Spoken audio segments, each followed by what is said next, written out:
So to understand Istikhara conceptually, what is Salatul Istikhara? So Salatul Istikhara, I can explain best to you what Istikhara is by explaining to you what Istikhara is not. You know, as they say in Arabic, تُعْرَفُ الْأَشْيَاءُ بِأَضْدَادِهَا. Sometimes the best way to get to know something is to know the opposite of it. So the best way I can help you understand what Istikhara is conceptually, what's the role of Istikhara, what's the purpose of Istikhara, the concept, is by explaining to you what it is not, what it most definitely is not. And what I can tell you that Istikhara is not a magic 8-ball. Everybody know what a magic 8-ball is? You ever buy that? They get it at the mall like a gag gift, right? So what happens with the magic 8-ball? Let's just think about that for a second. So you say, should I go to the mall today? Maybe, right? So that's a magic 8-ball, right? Basically, what I mean by saying that, by just giving a silly example, what I'm trying to explain is what people play around with when they play around with a magic 8-ball. What they're basically trying to do is, you know, they just throw up a random question, just shake the ball and get a magical answer. And boom, you just go with it, you roll with it. It's kind of like rolling the dice. Istikhara is not that. Istikhara, the way I can explain it to you, is that it is the third of a 3-step decision-making process. Istikhara is the third of a 3-step decision-making process. The first step of a decision-making process is to use the God-given intellect, ability, critical thinking that Allah subhanahu wa ta'ala has blessed each and every single human being with, in different capacities no less. But nevertheless, Allah has granted every single human being the ability to be able to take factors into consideration, weigh different options, think about it, ponder on it, you know, reflect on it, contemplate it, and process. That is the first step of a decision-making process in the life of a believer. That he first uses this aql, this intelligence, this ability to think that Allah has granted him. And there's a reason why Allah subhanahu wa ta'ala emphasizes the aql, ulul albab, and these types of things in the Quran, because this is from the greatest of Allah subhanahu wa ta'ala's blessings. So that's the first step of a decision-making process.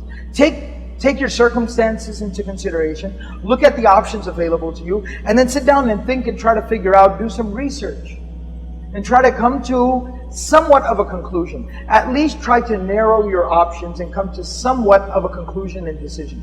That's number one. The second step of a decision-making process is istishara.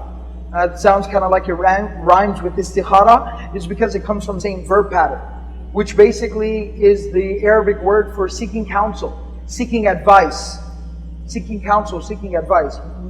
Mashwara, right? It comes from that same word. So then the next step of the process is to then seek some counsel, seek some advice. And that really depends on what type of a decision you're trying to make.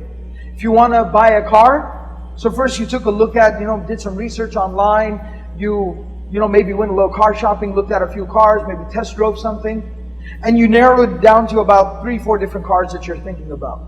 Then what you could do, for instance, is you go to the masjid and there's a brother at the masjid who's a car mechanic. Now what you do is you sit down with that brother and say, brother, I wanted some advice from you because you're experienced and knowledgeable about cars. What do you recommend? These are the 3-4 cars I'm looking at. What can you tell me? And he says, well, I wouldn't buy that. That has transmission problems. This car wears out really quickly, etc., etc. Now you're seeking counsel. You're seeking advice. If it's a more personal matter or a personal issue, something that is like a life type of decision, then you seek that counsel and that advice from somebody who sincerely and honestly cares about you. Somebody that is experienced and mature and maybe even spiritually focused, so that they have a well-rounded perspective that they can provide to you. So that's istishara, that's the seeking counsel, that's the second step of that decision-making process. The third and final step of that decision-making process is now istikhara. Now, what basically has occurred up to this point is you started off with no idea what to do. You narrowed it down to maybe a half a dozen different options. You then sought some counsel and got some advice from someone. Now you're down to your last couple of options. A few options, maybe just 2 options, whatever it is. At this point in time, and now you're just, you're kind of struggling with this or that. And you're starting to lean a little more towards one direction. You're starting to lean a little more towards one direction. So you're thinking about two cars, now you're starting to lean a little bit more towards buying a Camaro, for instance. Random example. I don't know where that came from. Now you're starting to lean in one direction, but you're kind of conflicted.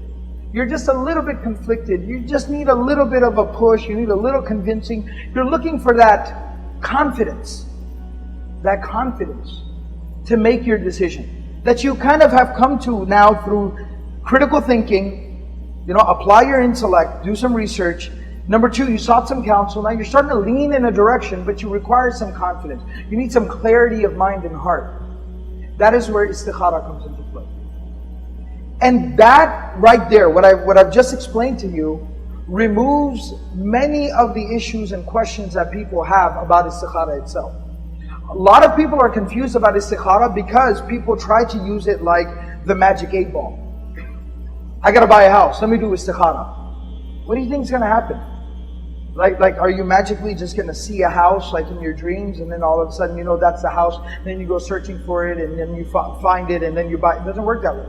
You don't decide, I need to buy a car, we need an extra car in the house. And so I'm gonna do Istikhara and a Honda Civic's gonna fall on me. So it doesn't work that way.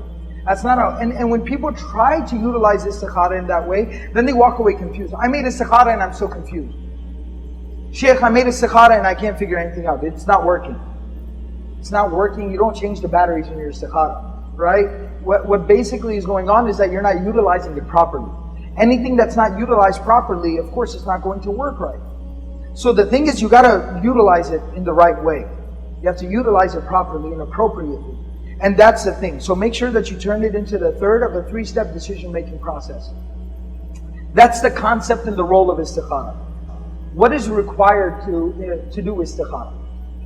What is required for the Istikhara is what is required for any other prayer. Which is, you need to make sure that you are pure and clean. You need to make sure that you are clothed appropriately. You need to make sure that you have wudu. Obviously that falls under purity, but I just want to be explicit. Alright, so you are pure and clean. You do not require a bath of purification. You are dressed appropriately. You have wudu. You are facing towards the qibla. And that's what's required for Istikhara. So basically whatever is required to pray, just normally pray, that is exactly what's required for Istikhara. There are no other extra, absolutely no extra prerequisites or requirements for Istikhara. Alright? You don't have to pray it immediately before you go to sleep. Don't have to. You don't have to take a shower and then immediately pray Istikhara. No, you need wudu to pray, you need wudu for Istikhara. Istikhara is a prayer. Just like Dhuhr is a prayer. Just like Nafil would be a prayer. Alright? So that's all you need. Anything extra that you might have ever heard, you might have ever come across, you might have assumed that is needed for Istikhara, aside from what's required to pray. Wudu, dressed appropriately, obviously, you want to be clothed, that's common sense. Alright? Facing the Qibla, Allahu Akbar, that's Istikhara. That's it. The only thing I will add in here is that according to the opinion of the majority of the scholars, there are small differences of opinion. I'm basically going to go ahead and tell you what the majority of the scholars say, because in Istikhara, in Salat al-Istikhara, there's not like some very like major differences of opinion. There's a few minor opinions here and there that differ from the vast majority. I'm just going to go ahead and share the majority opinion, because it's an overwhelmingly majority opinion. And the overwhelmingly majority opinion is the only thing you got to watch out for is, again, what you watch out for other prayers. And that is, make sure you don't pray Istikhara at the times when prayer is forbidden.